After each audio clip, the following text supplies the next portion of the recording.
participé à cet événement de l'ambassade, ce qui est normal, puisque l'Institut fait partie du poste diplomatique. Et l'ambassadrice a eu la gentillesse de donner à l'Institut la possibilité d'organiser une soirée sur la pâtisserie. Et s'il y a un domaine, je pense, de la cuisine française qui est universellement apprécié, c'est bien celui-ci. C'est même, je pense, un des rares domaines qui est universel. La cuisine française, tout le monde sait qu'elle est bonne, tout le monde sait qu'elle est raffinée, qu'elle est élégante. Mais on ne trouve pas beaucoup de restaurants ou de bons restaurants français à l'étranger. On trouve beaucoup de Chinois, on trouve beaucoup d'Italiens. La cuisine française n'est pas devenue une cuisine populaire au sens où on en trouve partout. En revanche, il y a des plats français qu'on trouve partout, et c'est principalement des desserts. Et deux que nous avons mis en valeur à l'Institut mardi soir, la viennoiserie, le croissant, et la crêpe sucrée. Et depuis 2 ans et demi que je suis ici, je n'ai jamais vu autant de monde à l'Institut.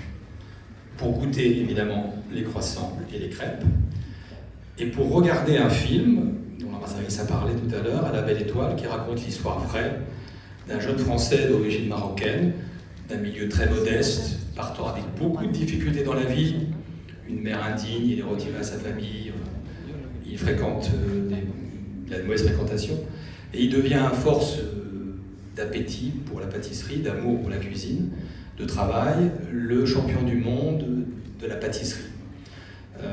Et à la suite, l'amphithéâtre, l'auditorium Théo Angelopoulos, qui fait 350 places, était plein, pas une seule place. Nous avons dû refuser du monde.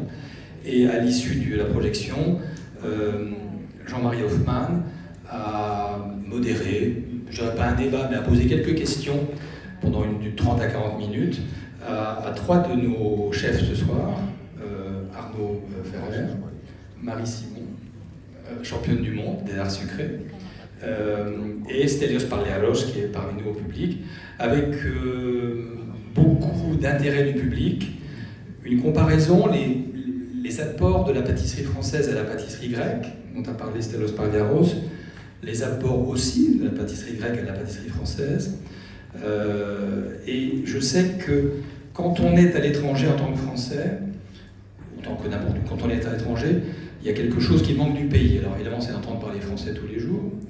Et pour un Français, je donne mon expérience et je pense que c'est assez universel, il y a 2 choses qui manquent, ce sont les fromages et les desserts français. Voilà.